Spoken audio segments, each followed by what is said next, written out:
আমুদি মাছ পেঁয়াজকলি দিয়ে চচ্চড়ি। শীতকালে এই ছোট ছোট মাছ দিয়ে চচ্চড়ি করলে তার স্বাদ কিন্তু গরমকালের থেকে একটু অন্যরকম হয়। তার কারণ শীতকালের সবজি তো শীতকালেই পাওয়া যায়, তা গরমকালে যতই পাওয়া যায় সেই স্বাদ কিন্তু আর থাকে না। তো আমি আমুদি মাছ দিয়ে পেঁয়াজকলি দিয়ে কি করে চচ্চড়ি বানাবো সেই রেসিপিটা নিয়ে তোমাদের সামনে চলে এসেছি। নমস্কার বন্ধুরা, আমার চ্যানেলে তোমাদের সকলকে স্বাগত জানিয়ে আজকে আমুদি মাছের চচ্চড়ি রেসিপিটা তোমাদের সঙ্গে শেয়ার করতে চলে এসেছি। তো দেখে নাও আমি কি করে বানাই। আর যারা ভাবছো আমুদি মাছ কোথায় পাবো তাদের উদ্দেশ্যে বলি, বাজারে সব সময় আমুদি মাছ কিন্তু এখন পাওয়াই যাচ্ছে। তো দেখো আমুদি মাছটা আমি কিরকম নিয়েছি দেখে নাও। এই হলো আমুদি মাছ। আমুদি মাছ কাটার কিন্তু কোনো ঝামেলা নেই, কাঁচি দিয়ে মাথার ওপরটা একটু কেটে দিলেই কিন্তু আর লেজটা একটু কেটে দিলেই পুরো মাছটা কাটা কিন্তু কমপ্লিট। নিয়ে নিয়েছি পেঁয়াজকলি আর নিয়ে নিয়েছি আলু। পেঁয়াজকলিগুলো আর আলুগুলো সবগুলোই একটু লম্বা লম্বা করে কেটে নিয়েছি। তো চলো মাছটা কেটে ফিরে আসছি। তো দেখতে পাচ্ছ মাছের কিন্তু মাথাটা নেই। তো এই আমুদি মাছে কিন্তু এই সবসময় মনে রাখবে, যে কোনো সামুদ্রিক মাছে কিন্তু আমরা নুন কম ব্যবহার করি, এই আমুদি মাছে আমরা নুন ব্যবহারই করব না। হলুদ দিয়ে শুধু তেলের মধ্যে ভেজে নেবো। এমনি এই ভাজাটা খেয়ে দেখো, তাহলে কিন্তু দেখবে খুব ভালোই নুন আছে। আমুদি মাছে যদি নুন দিয়ে ভাজো তাহলে কিন্তু খুব নুন বেশি হয়ে যায়, নোনতা হয়ে যায় মাছটা। তো মাছটা আমি প্রথমেই দেখো ভালো করে অনেকটা তেল কড়াইতে দিয়ে এরকম করে ভেজে নিয়েছি। তো ভাজা মাছটা রাখা থাক, আর ওইদিকে ওই মাছ কড়াইয়ের তেলের মধ্যে দিয়ে আমুদি মাছটা তুলে নিয়ে ওই তেলের মধ্যেই আমি এবারে দিয়ে দেবো কালো জিরে ফোড়ন। ভিডিও চলাকালীন আমার নতুন বন্ধুদের উদ্দেশ্যে ছোট্ট একটা কথা, তুমি যদি আমার চ্যানেলে নতুন এসে থাকো তো প্লিজ আমার চ্যানেলটাকে সাবস্ক্রাইব করে দিয়ে পাশে থাকা বেল নোটিফিকেশনটাকে অন করে রেখো, তাহলে আমার রোজের যে কোনো রেসিপি বা ব্লগ ভিডিও সেগুলো সবার আগে তোমাদের কাছে চলে যাবে। তো চলো বন্ধুরা রেসিপিতে ফেরা যাক। তো দেখো তেলের মধ্যে আমি দিয়ে দিয়েছিলাম কালো জিরে, তারপর দিয়ে দিলাম একটু, যখনই ফোড়নটা একটু ভাজা ভাজা হবে, একটু গন্ধ উঠবে, তখন তার মধ্যে আমি কেটে রাখা পেঁয়াজকলিগুলো দিয়ে দিলাম। পেঁয়াজকলি রান্না বা পেঁয়াজকলি ভাজতে বেশি সময় কিন্তু লাগে না। পেঁয়াজকলিটা দিয়ে একটু নাড়ানাড়ি করে কেটে রাখা লম্বা লম্বা আলুগুলো ওই পেঁয়াজকলির মধ্যে আমি দিয়ে দিচ্ছি। দিয়ে এবার এই পেঁয়াজকলি আর আলুটাকে খুব ভালো করে ভেজে নিতে হবে।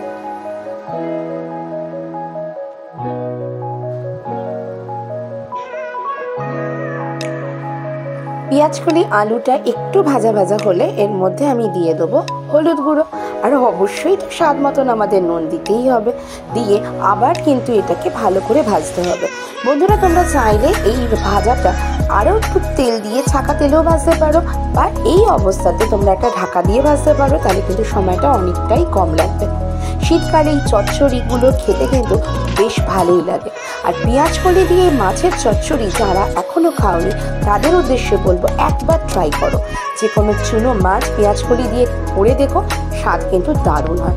পেঁয়াজকলি আর আলুটা ভাজা ভাজা হওয়ার পর এর মধ্যে দিয়ে দিলাম একখানা গোটা একটু বড় মাপের পেঁয়াজ কুচিয়ে। পেঁয়াজটা দিয়ে আবার ভালো করে এই সমস্ত ভাজাগুলো আমি ভেজে নেব।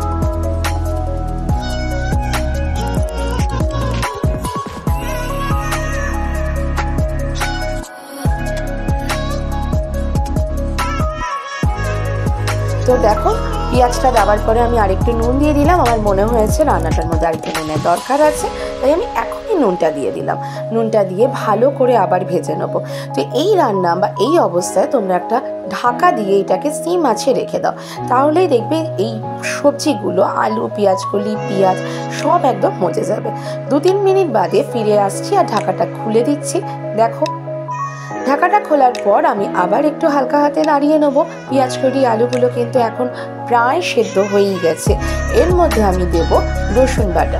তোমরা অল্প একটু 2-3 কোয়া রসুন বেটে বা গ্রেজারে গ্রেট করে নিয়ে বা থেতো করে রসুনটা কিন্তু দেবেই। রসুন ছাড়া এই পেঁয়াজকলি আর মাছ দিয়ে চচ্চড়িটা সেই গন্ধ কিন্তু আসবে না, অবশ্যই কিন্তু রসুনটা দিও। আমি এখানে রসুন বাটায় অল্প একটু দিয়ে দিলাম 1 চামচের মতন, আর 1.5 চামচের মতন জিরের গুঁড়ো দিয়ে দিলাম।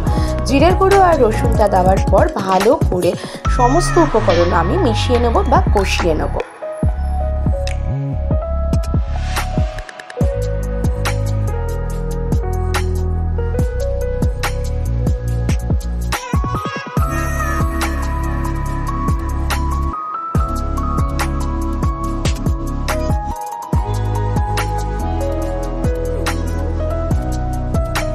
সমস্ত মশলা দিয়ে সমানে আমি এটাকে কিন্তু মানে সবজিগুলোকে কিন্তু ভালো করে কষিয়ে নিয়েছি। কিছুক্ষণ কষানোর পর যখন রসুন আর জিরের গুঁড়োর গন্ধটা একদম অন্যরকম বেরোবে, মানে একটা কষা কষা একটা অন্যরকম গন্ধ বেরোবে, ঠিক সেই মুহূর্তে ভেজে রাখা আমুদি মাছগুলো আমি এই সবজির মধ্যে দিয়ে দেবো।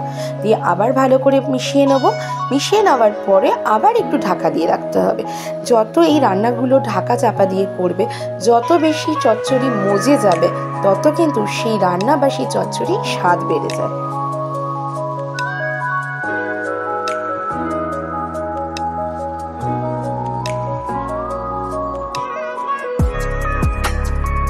তো দেখো বন্ধুরা, ঢাকা দেওয়ার ফলে একটু আর একটু জল বেরিয়েছে।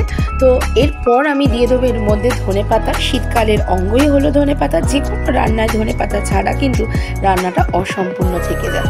তোমরা যদি কেউ চাও তো অল্প একটু চিনি এর মধ্যে অ্যাড করতে পারো, আদারওয়াইজ তোমরা সম্পূর্ণ এটাকে স্কিপ করতে পারো। সমস্ত কিছু দিয়ে ভালো করে কষিয়ে নিয়ে আর যখন দেখবে এই জলটা একদম শুকিয়ে এসছে, তখন নামিয়ে নিলেই একদম রেডি হয়ে যাবে আমুদি মাছের চচ্চড়ি। যে বন্ধুরা এখনও অবধি এই চচ্চড়িটা খাওনি গরম ভাত দিয়ে, তারা কিন্তু শীতকালের একটা বড় রেসিপি মিস করে যাচ্ছ। স্বাদে আর দেখতে দারুণ হয়। তো চলো বন্ধুরা, তোমরা অবশ্যই রেসিপিটা ট্রাই করো। যারা এখনো আমুদি মাছ খাওনি তারা একবার এই আমুদি মাছের চচ্চড়িটা খেয়ে দেখো, খুব সুন্দর খেতে হয়। তোমরা শুধু মাছটা ভাজাও খেতে পারো, কিন্তু অবশ্যই নুন ছাড়া। আমুদি মাছ শুধু ভালো করে কেটে নিয়ে ধুয়ে বেছে রেখে হলুদ মাখিয়ে তেলে ভেজে নিলে কিন্তু একদম হয়ে যাবে। তো চচ্চড়ি রেসিপিটা কেমন লাগলো একটা ছোট্ট কমেন্ট করো, একটা লাইক করো। যদি একটু বেশি ভালো লেগে থাকে তাহলে আত্মীয় স্বজন বন্ধু বান্ধবের সঙ্গে শেয়ার করে নিও। আজকের মতন বিদায় নিলাম। সকলে খুব ভালো থেকো, আবার দেখা হবে অন্যদিন। টাটা।